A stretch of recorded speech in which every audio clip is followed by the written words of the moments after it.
Today we're sounding the alarm on a critical issue that's affecting millions of Nigerians, which of course is flooding. Imagine coming home to find your entire neighborhood underwater, your belongings ruined, and your livelihoods destroyed. For many, the nightmare has become a harsh reality.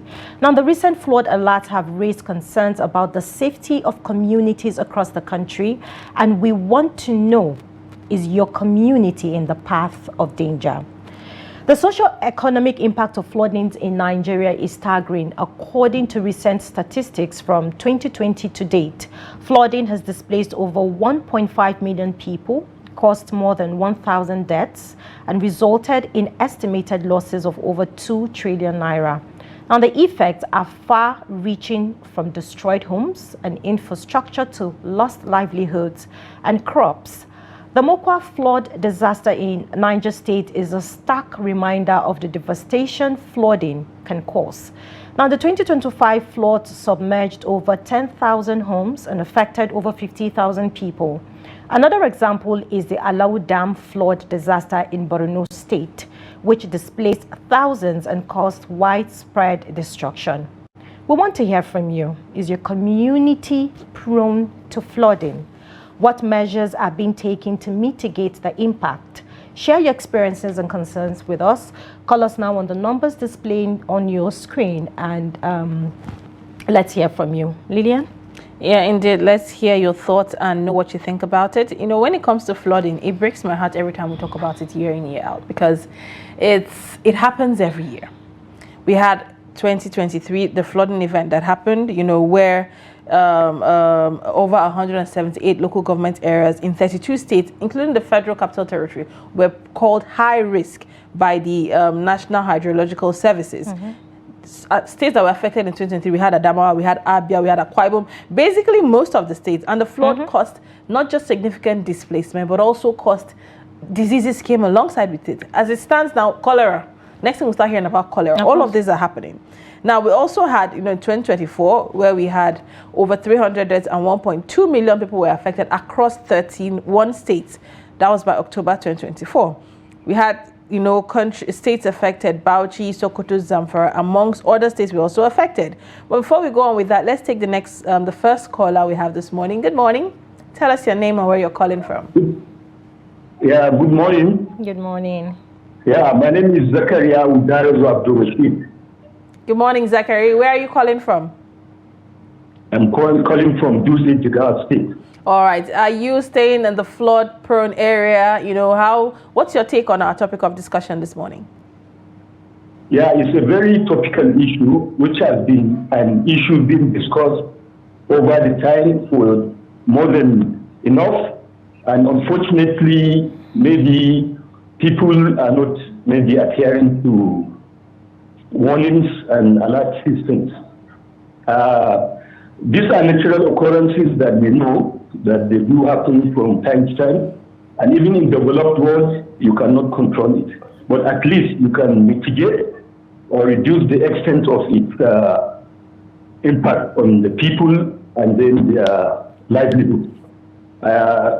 Two major agencies, as we know, the Nigerian Meteorological Agency, which provides the seasonal climate prediction and then the daily weather forecast, and then the Nigerian Hydrological Services Agency, NISA, which provides the flood outlook. These two major agencies, if only people listen and adhere to their warnings and advices, I believe some of these floods will be really controlled or be reduced to a large extent. For instance, let me give you an instance. State governments at their own level, from the federal to state to local governments, provide drainage systems in all over their environment, for instance. But the people around don't really make good use of the drainage systems. We dump waste at will. For instance, when it rains, you see all these leather bags floating on the drainage. Why do we have to drop leather bags and every other waste inside the drainage system that has been provided for you to allow for free flow of the water? If such is if there is any, if this west didn't allow the water flow, definitely the water will overflow and then it will cause disruption. Two, people building on waterways too. Either buildings, their own homes, or structures like shops on the waterway. And definitely they know. Though this way I would want to blame also the authority, because ordinarily somebody will not just come and build a house or a structure on the waterway without being given permission from maybe the land or the authorities in the state or local government. So the authorities is a two-way thing. The authorities have to enact laws and act on them. They have to be proactive. You don't just say it's not allowed for people to build on waterways. And at the same time, the next day, Mr. A or Mr. B will go and collect a letter approving or giving him a land to build on that same waterway. It's wrong. So a lot of things have happened too. The traditional way of living, we have kind of tradition. For instance, people living on that same waterway, we find that they are either farmers or fishermen, and they find it difficult to leave that area. For instance, in Lokoja, I think in the 2012 flood that took place, one of the reasons when some of them were asked was, why didn't you want to leave this place? They said that it's their ancestral home. And then when government relocate them to some other places, one of the problems there is that place they are relocated, maybe there are no facilities for them to use, or it's farther away from the farm. So maybe what the government will do is, yes, relocate these people when the rainy season comes around. You know when the rains will start. Relocate them to such a place temporarily. Let them go and stay for some time. Provide all the amenities for them that will sustain them. Then after the rains, they can still come back to that same environment and continue their fishing or farming activity. But such is not done. You tell them to live permanently. Such doesn't happen the world over. We have islands where people live all their lives, and they tell you it's our ancestral home where even worst disasters like tsunamis take place. So the government on its part has to be very proactive. And all right, we seem to have lost our caller there, and we also hope to others who are watching, do well to share your thoughts and your opinion, and we also want to get your experience. You know, if you stay close to one of the flood-prone plains in Nigeria, we would love to hear from you. You know, how is it like? Share your experience. How was it like during the flood? We have those who stay around the Niger-Benue River Basin. That's from Lokoja, around that axis. Lokoja, Benue, Niger, Anambra. Those are areas who are along the Niger-Benue River Basin. Those places are prone to flood. We all saw the flooding that happened in Kogi State, and how they were, that particular one was during the release of Lagdo Dam. That one was really very clear. And then there's also due to regular rainfall, due to a high level, the water levels increased. You have the Niger Delta region, which is expected. Coastal areas like Bayelsa, Cross River State, and Delta that have lots of creeks and rivers, they are bound to experience flooding due to their proximity to the Atlantic Ocean. And we also have the Lagos coastal plain. We all know how flood in Lagos can be. Others are the Sokoto River Basin, Ogunshu Basin. These are areas that are affected by flood. So if you are around any of these areas, do well to call in and let's hear your thoughts. Let's take the next call. Good morning. Good morning, Shatima. Good morning, Shatima. Calling from Maiduguri. Good morning, Shatima. Good morning, Shatima. Good morning. Go ahead. You experienced the last flooding in Borno. You saw it happen right before your eyes. Speaking, people should take flood serious. Whatever warning that they give, people should be abide. Because we are the home of flood. We see enough about the flood. We know how dangerous or how destructive the flood is. And anybody who wants to know about the flood, let him come and ask us. We will tell him. You see, Lilian, people are taking things easy. Honestly speaking, our government and the community, the inhabitants of the community, they have a role to play. It's not only government that will prevent floods. We, the community, we have to do something to ourselves. Sincerely speaking, people are building on the waterway, which is very, very wrong. And I was wondering what they are doing. They're supposed to warn you, or they're supposed to stop you from building on, just on a waterway. Here in Maiduguri, I know you can see a lot of houses. If you see it, if you ask even the landlord himself to do justice to the topic, he will tell you that he has been quoted into a riverway.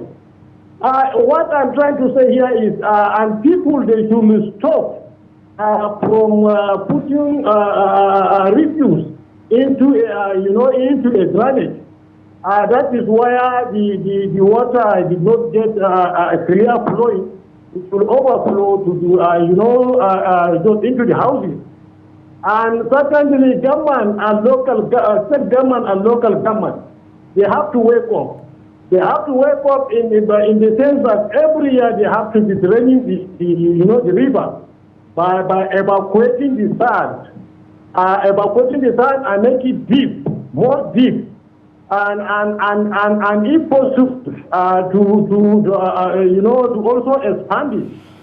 And I think another way, this water is flowing without the judicial use of it. We have to engage, in agricultural farming and in irrigation farming. State government and local government have to help people to buy water for them. So at the river bank, they have to be cultivating things. I think this will help in reducing the volume of the water. So you see, that this thing it is required the government attention and the community attention, because the plot of 10 September 1904, it is a very disastrous one. It is unlike the one that we have experienced 30 years back.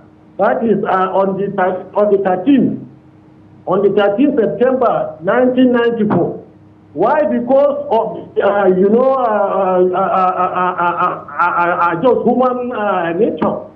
People have made a lot of buildings, and people have taken the sand and in the river way to build houses with it. So they all known to them, they have been building the houses because they don't want to buy the sand. All right. Okay, well, I really don't know why people would, decide to build houses on waterways. We all know water must always find its way. Most definitely. And we have a responsibility as individuals to ourselves, to our communities. When you want to purchase a land, there are certain, people you need to, consult.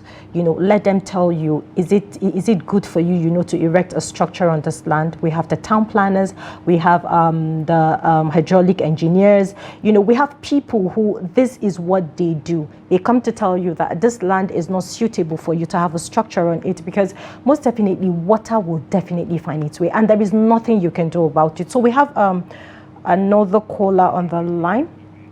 Hello, good morning. Good morning, Abasekong. Good morning. Sorry, I don't know your name. The Lily baby is Abasekong calling from Gombe. Good morning. Abasekong calling from Gombe.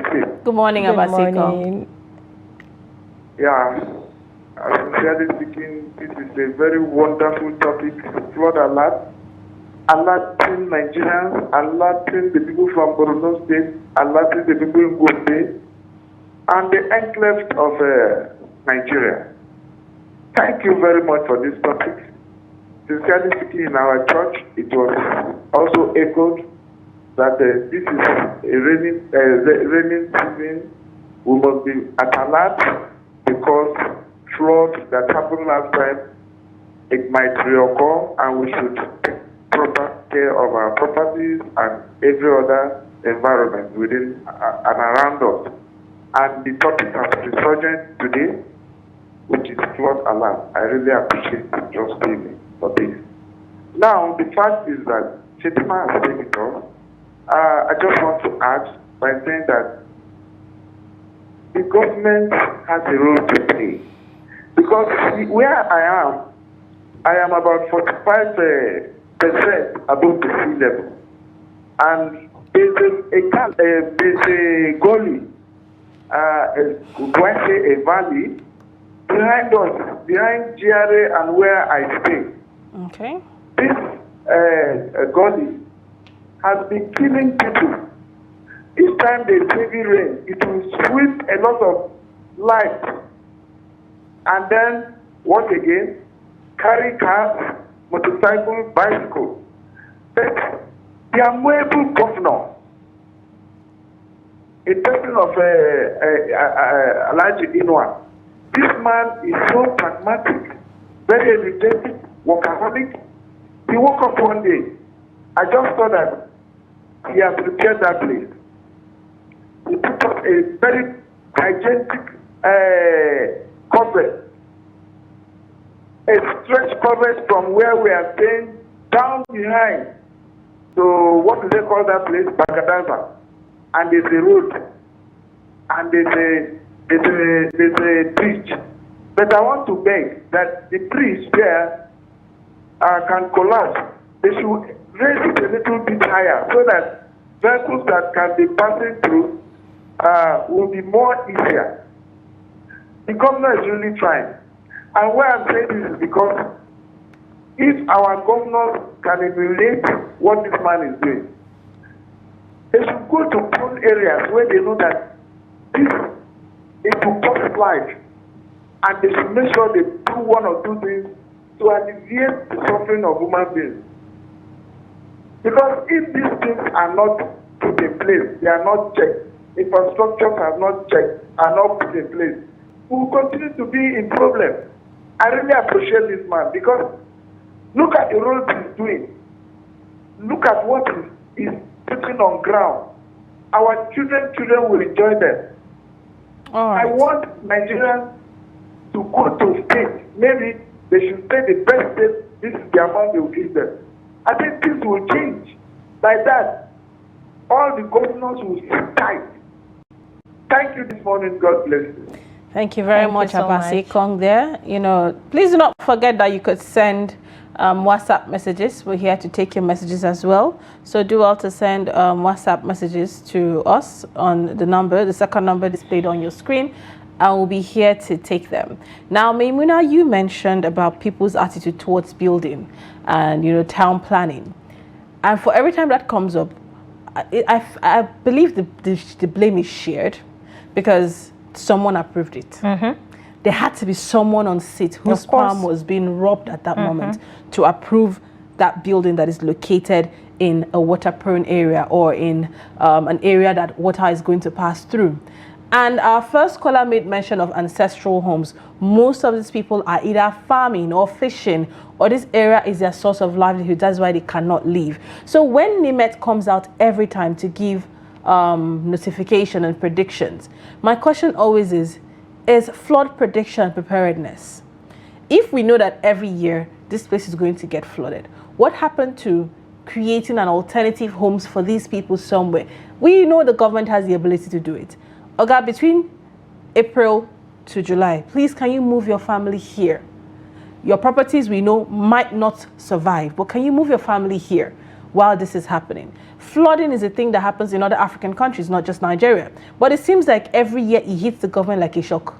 You can't be receiving the same shock every year. It shows that there's a level of nonchalancy, I dare say, on the part of the government when it comes to handling this. You find cholera after flooding. So why is there no talks about, okay, there's going to be a tendency of diseases to follow this when it happens? What are we going to do ahead of that? How are we going to be proactive towards that? These are the things Nigerians are asking. These are the things Nigerians want to see, to be sure that, okay, the responsibility of the government, which is to protect lives and properties, are there, not just at the federal level, at the state level, at the local government level. Of course. That local government chairman knows that in his local government, this is what is going to happen this year.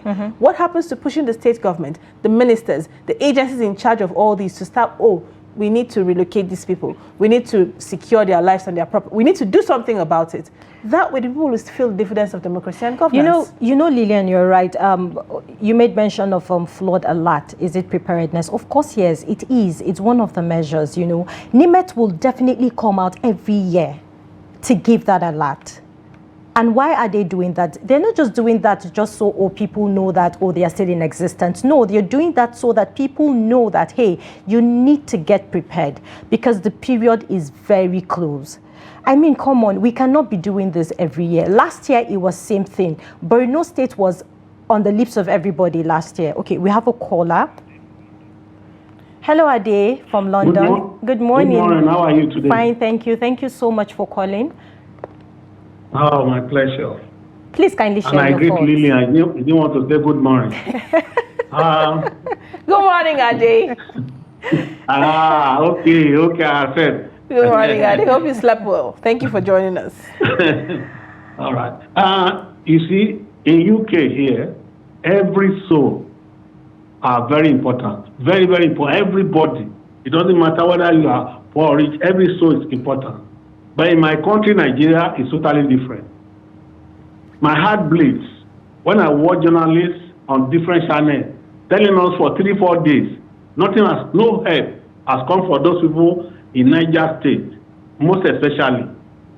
You see? Because every community in Nigeria is in danger.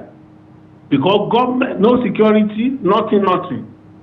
Look at those people buried. People are smelling dead body. In Niger State, it's a shame.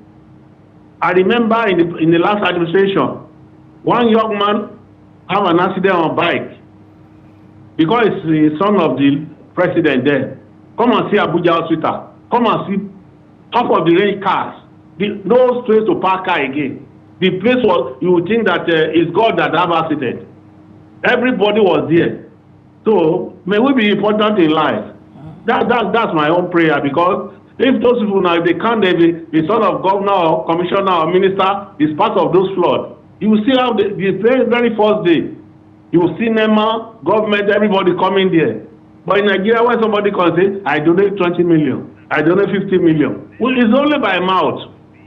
We don't see, you don't need to donate 20 million. Bring goods, bring mattress, build a canopy, and that's what you use the 20 million for. And let people see it. Give those people clean water.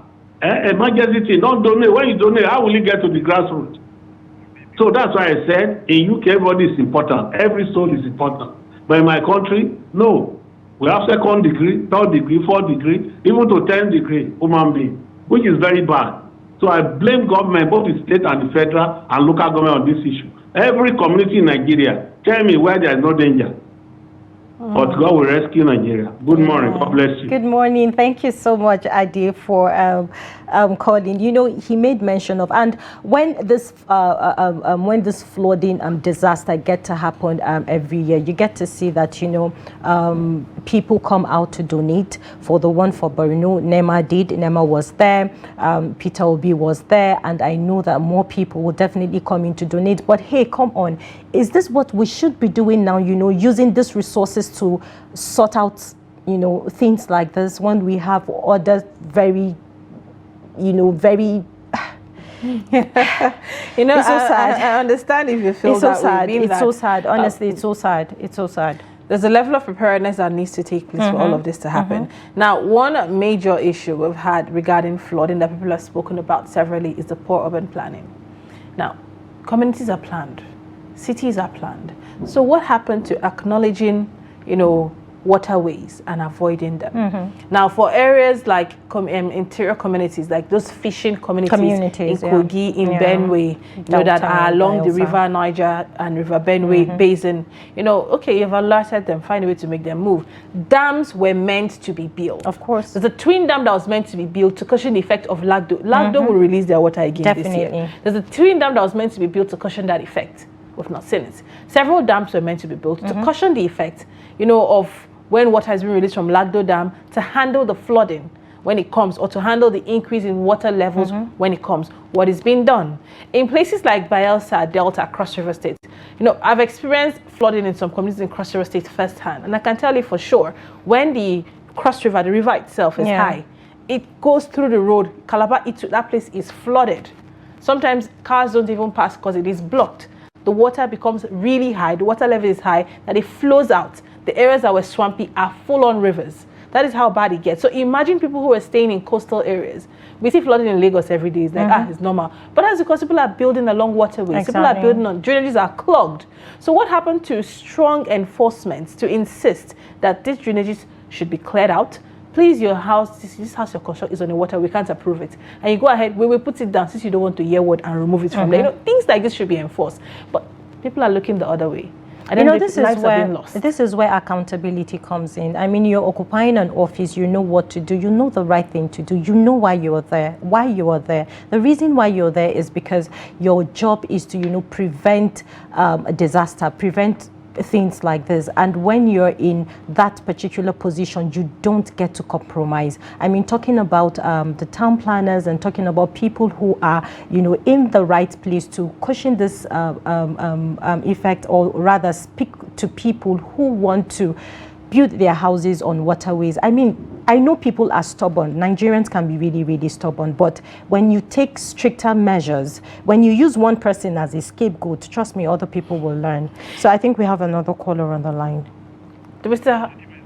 Okay, good morning, Shatima. Thank you for joining us back. Go ahead with your thoughts. Thank you, Lilian, because it's the network that got me when I'm contributing. All right, go ahead now.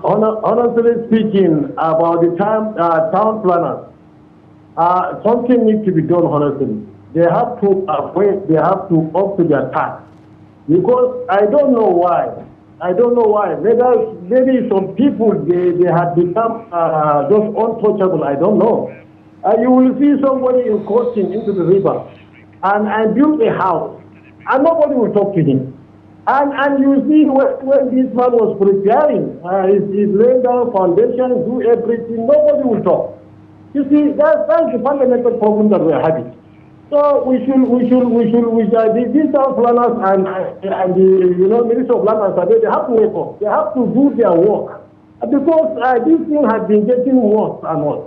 Because these floods have been rendered people jobless, have rendered people homeless. A lot of people, they lost their capital. And now they are swimming in an object poverty. This needs to be done. Honestly speaking, we cannot continue this way. And sometimes I don't know why.